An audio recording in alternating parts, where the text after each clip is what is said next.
Alright, back again, friends.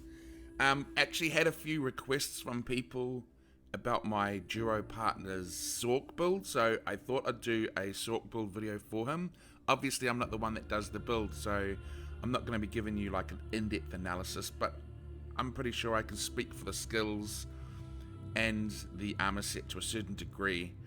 Just as a bit of a background, so this is my duo partner Painthera. He plays a Sorc, and so we're both in New Zealand, so we both have ping around 300, 350, and then you add that on top of the Cyrodiil lag. So that's one of the problems that we have to face. And the meta for Oceanic players, so Australians and New Zealanders, they tend to go tankier. So the reason for that is because if you've got quite high ping, you can get caught out in a meteor or a dragon leap, and it'll just hit you and you have no time to react. And so if you're playing like a squishy build, you can often get just destroyed, basically, if you're a glass cannon. So the meta is kind of make yourself a lot more tankier so that when those things happen, you can recover and get back into the fight. So this is pretty much what everyone plays in our time zone. They're really, really tanky. What we found, though, was that when we tried to go tanky, it was really, really hard to kill anyone, because you combine lag, and with that, you're also not hitting as much, because when there's lag, you tend to get missed quite a bit in terms of people trying to hit you, but just because where you are on the server and where they actually are and all that kind of stuff doesn't really work out. So we just found that our damage was a little bit lacking. And there's two of us, and people really pack in tight during our time, and they'll really train you, so you'll tend to get like, just 10 people just totally training on one person chase after you. There's not that too many people on, so we'll probably be one of the 2 people going out that night to fight like this big Zerg that's taking all the Emperor Keep, so it can be pretty rough. So what we found was that we wanted to be very hit and run. We needed to get in there and we needed to smash them. And so what I tried on my Nightblade was that I just thought, you know what, fuck it. I'm not going to be a tank anymore. I'm just going to go full send and just increase my damage as much as it can go. And I'm just going to rely on, I'm going to go and hit them really quickly and then get out before they can react. And that's going to be my defense. And so I increased my weapon damage, and I, all in, just increased it. And it really, really worked. And I was just ganking people left, right, and center. So then me and Painthera were talking, and I suggested you should try that on a Sorc build. Just go full send, just increase your damage massively, and just don't worry about resource sustain, because we're going to be halfway down the other side of the map by the time they turn around and realize that we're fighting them. So that's what this build is about. And when he did change it, he loved it. And I could notice it too. So when I was on my Nightblade fighting people, whereas before I would always get on the person and fight them, often I'd be running to the person, and in the interim of me running to them, they'd just blow up in my face. So it's like, I noticed his damage increase. He was just destroying people. And these are like, tanky people, because the meta on Oceanic is tanky. So we just found that with that much damage coming in, people sort of instantly get defensive, and that in itself was like a really good way to... That in itself was just like a really good defense, because people were just taking so much damage they had to get defensive. So that's what this build is. It's a high damage, really high damage build. It's same with my Nightblade, high damage, but you're gonna have to really pay attention to your resources, because all the effort's gone in to put in all into damage. But Sorc's such a good class for this too, because you've got your shield, so you've got pretty good survivability. You've got your streak, so you can get away if you need to. And I think it's sort of a similar process as with my Nightblade. You want to go in and blast them, and then if you haven't kind of killed them within 5 seconds, you want to peace out. Okay, anyway, so let's go over the build. So first off, we're going to start with the armor. And for the main hand weapon, and for the first set, he's using Crafty Elfiq Inferno Staff. You can see that it's sharpened. He's using shock damage. Crafty Elfiq's kind of like a pretty stock standard for a Sorc, because the higher your magicka, the bigger your shields. And so Crafty Elfiq's just kind of like, it gives you good resource sustain, because you've got a lot of big magicka pull, allows you to have bigger shields, also allows you to hit hard. So Crafty Elfiq as a first set. He's also using the Crafty Elfiq Restoration Staff on his back bar. with the defending trait, and of course the damage enchant to increase his weapon damage when he's on his front bar. Obviously, restoration staff, because the main thing is you want that resto shield, which is kind of part of the Sorc package. Okay, so Swarm Mother's Visage, that gives him extra maximum magicka for reasons I already described about Alfiq, and a little bit of stamina, because obviously as a magic class you're going to be a little bit limited on the stamina, so you want as much stamina so you can dodge roll. Well fitted triglyphs, so that's the first headset that he's using. Crafty Alfiq chest, well fitted, triglyphs, light. We've got Dommy House, same reason, adds extra magicka, extra stamina and extra magicka, and this is medium, and yeah, I'm pretty sure that he's probably gonna change the trait on that. You've got well fitted again, crafty Alfiq. So we've already explained the crafty Alfiq. Gloves of the trainee. That's going to increase your health. So obviously health's like really important in Cyrodiil right now. You want to make sure that you're essentially, by extra increasing your health, you're eliminating burst, which is really important. If you think about it, when you're getting burst, if you've increased your health through a set, so for example he's using 2 trainees here, so he's increased his health by 2,800.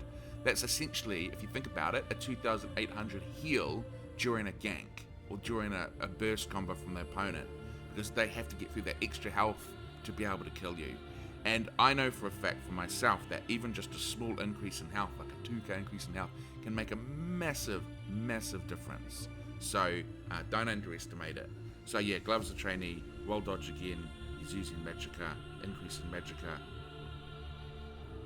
So the shoes of the trainee, you're getting the 2 slots with the extra health, the 2,800 health, and so it's all it's all dodge roll. So that means that little stamina pool that he does have, which isn't that little, I think it's probably close to 20k, we'll see that soon when we look at the character stats, but essentially that roll dodge, have it all roll dodge well fitted trait means that he can just roll dodge a lot more, and again it's really important, helps evade a lot of attacks. 1 heavy, 1 medium, I'm guessing for the Undaunted passive. And the Sorc's probably one of the classes that can get away with using a lot of light armor, because you've got the shields, and so that's going to prevent a lot of the damage. You don't necessarily have to worry about, like having the downside of light is you're going to get hit heavier by martial attacks, and so the Sorc can kind of overcome that a little bit because it's got shields, so it's going to essentially stop a lot of that damage anyway. And then you've got the mobility as well. So. And then on the jewelry, I know for a fact this is all going to be willpower. And again, this is giving you a little bit of spell damage, and it's also increasing your magicka. So just again, increasing that damage up a lot higher. And so these are Necklace of Willpower, Ring of Willpower, and another Ring of Willpower. So just spell damage on every single one. That is the armor, I believe. Okay, so the slottables that he's using are it's not the Tri-Stat Potions, it's the Alliance Spell Drought. So this is going to give him his extra spell crit, it's going to give him his extra spell damage, and it's going to give him his extra magical recovery, and it's also going to be restoring his magical he's running out. So you've got Dark Deal as a Sorc, so you can restore a lot of that magicka. So even when you're giving up a lot of your magical recovery, you can still get it back. So you can still sustain for quite a long time, which is really important when he's playing with me as a Nightblade, because let's face it, I'm never there. Like, I'm in cloak, I'm teleporting, so generally he's the one that gets trained, not me. And so he needs to be able to survive. So he's doing really good damage and being attacked the whole time too. So he still needs to be pretty good sustain. So he's very good at managing his resources while also, and it's actually quite low. So these are really important. You can get them from Cyrodiil, they're cheap as, so totally worth doing. So he's running Bewitched Sugar Skulls. So this is another kind of common one with Sorcs. So increases your max health. Again, that's really important for the burst, which I explained. Max stamina with his well-fitted dodge rolling. That really helps. Means he can dodge roll a lot because it's very cheap for him to do that. And then increasing your max magicka. Again, that's going to help increase your damage, increase your sustain, and various things like that. So Bewitch Sugar Skulls, they're cheap too. So it's a pretty cheap build to run. So the Mundus that he's using is the Shadow, increases the critical damage and healing by 11%, so that's really good. So you could use the Shadow. He's also recently just switched over to the Apprentice, I think, the one that increases the spell damage, and he actually likes that too. I honestly think that it's, it doesn't really matter which one you pick. They're both really good. I know with my Nightblade, I've switched between the weapon damage and the Shadow. They both hit really hard. So I guess just pick which one you like. He's a High Elf. So yeah, as your race, he's picked High Elf. Obviously, Dark Elf is pretty good right now too, and that'll give you the extra stamina, so that's kind of nice. So I would go, if you're going to go high damage and you just want to hit like a truck kind of Sorc, then yeah, High Elf or Dark Elf would be your two options. I'm saying with that. Okay, so after all the armor and everything that's been done, after he's drunk a potion, after he's poked a enemy with his back bar and got that extra little bit of weapon damage from that, this are the stats. So from the magic recovery side, that's really low, 1060, but he seems to do pretty well. Sustains pretty well. Sometimes he complains if we've been in a long fight that he's starting to run out of resources, but I've actually never seen him get into so much trouble that that's the reason that he's died. Again, it's not usually a problem because we usually go in and we just blow them up. Like, he just hits so hard, and so, either they're just dead on the ground with electricity running through their veins, Palpatine style, or he's like, we are running like cowards and halfway across Cyrodiil before they realise that they just got hit. And so it's pretty good. It's a very hit and run style. So you don't want to be in the fight for too long because you don't want to run out of recovery. But honestly, the high damage really works for us. It's a really good style, especially against those really just zergy, tight-knit groups that are on at night when we're on. That'll send 5 people to train just on you, because they're so desperate for a fight. You're the 2 people that have shown up for the last hour. So it's like, we need to be really mobile and hitting them really hard so we can wipe them out really quickly. So he's got quite low magic recovery, but again, Dark Deal gets past that. And, low stamina recovery, but if you come over to the stats here, you can see he's got almost 21,000 maximum stamina. And so with all those well-fitted traits on his armor, he can be dodge rolling for days. So yeah, it's all good. That's a really good amount of stamina. Obviously, this is also the pool that he uses to draw on more magicka when he needs it. He's got 28,000 health. So, this is really important in this patch to have high health. But the thing is, as a Sorc, you probably don't need it as much because you've got those shields. But the problem with, as I've mentioned, we're in New Zealand, so we have that high ping. And sometimes he'll get caught out and his game will be lagging and his shields will come down. And so he'll get caught with his shields down. Caught with his shields down. And then, and so he can, he needs a little bit of extra health. So when that does happen, he can survive the burst that's coming in. And then you've got maximum magicka is 46k, so that's really high. So that's really going to be hitting hard as it is. But then you combine the almost 5k spell damage, so you can imagine how hard he is hitting with 5k spell damage and 46k maximum magicka. He hits hard. And add to that, he's got a 35% spell crit rate, 36% spell crit rate, and 9,000 penetration. So this build ain't for the faint of heart. Hits like a truck, but you've really got to be managing your resources well. Right, so skills. Front bar. So this is the damage bar that he's using. And so we're going to be using, on the front bar, going to be using Haunted Curse. Okay, that's going to be, I'm assuming that most people that are watching this know what the Sorc skills are, so I don't have to explain it too much. Haunting Curse is a really hard-hitting bomb. that's going to get them low. So Sorc seems to be all about timing. You place all your essentially timed bombs on them so that then you want them to all explode at the same time, and then the person's just dust. So that is, the Haunting Curse. Crystal Frags, this is your hard-hitting skill that procs from using your other skills. So you're going to have a spammable, which we'll come into shortly, and then this will proc from that. And so the Crystal Frags, so you want to time this so that when you get your Crystal Frags proc, that's hitting them at the same time as all your bombs are exploding. So it's just all this burst coming in all at once. So Crystal Frags, pretty important skill for any magicka Sorc. Hey, Endless Fury. So in our duo, this is really, really important because often we can get them quite low, and Endless Fury is just the best finisher to finish people off. And because he's a Sorc, he can cast it at range. So good luck if you get under 20% health with him around, because once he gets that Endless Fury on you, you're basically going to be, going to see whoever you believe in the sky at that point.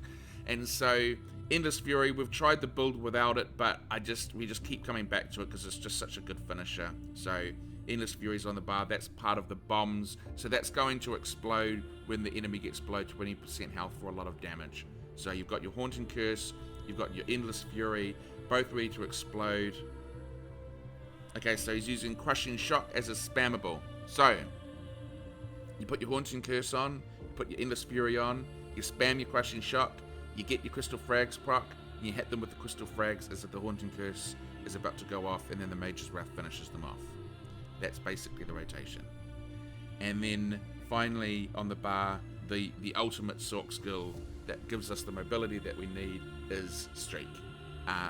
You can get the Ball of Lightning version, which is better for kiting, but I know that Painthera always tends to come back to this one because he likes being able to stun everyone. He's using Charged Atronach right now, but I know for a fact he switches between these. In fact, he hasn't used Atronach for quite a while. He uses Overload, of course. I think he's probably used that more than any other ultimate that I've seen. And then Meteor too. And Meteor seems to be hitting really hard this patch too. I would suggest Meteor or Overload really than Storm Atronach. I think we were doing a little bit of group fight, so that's why this is still on the bar.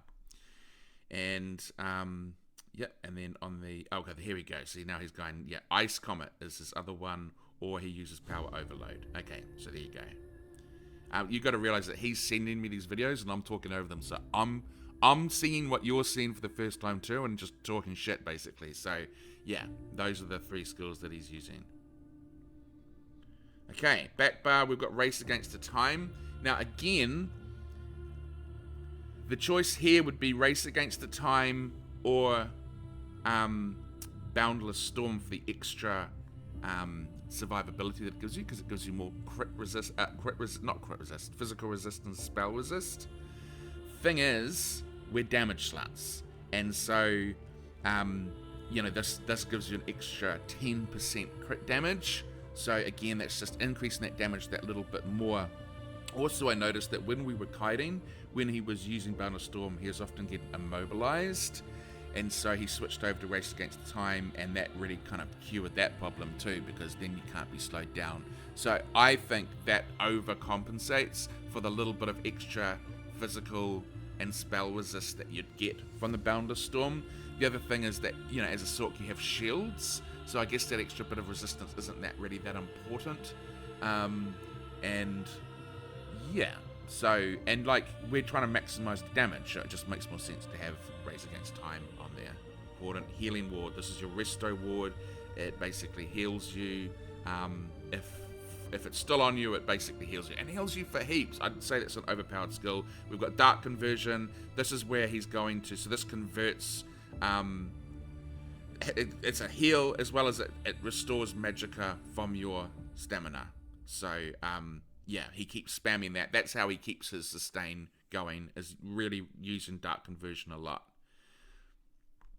And then you also have the 2 shields following up with this that you stack as a Sorc. So you've got Dampen Magic and Hardened Ward. So basically he's putting on all those shields as his defenses, and that's what keeps him up. And then he's using the conversion to get his magicka rolling in. And then Temporal Guard, this is basically just to reduce a bit of damage coming in. Okay, and right, finally we have the champion tree.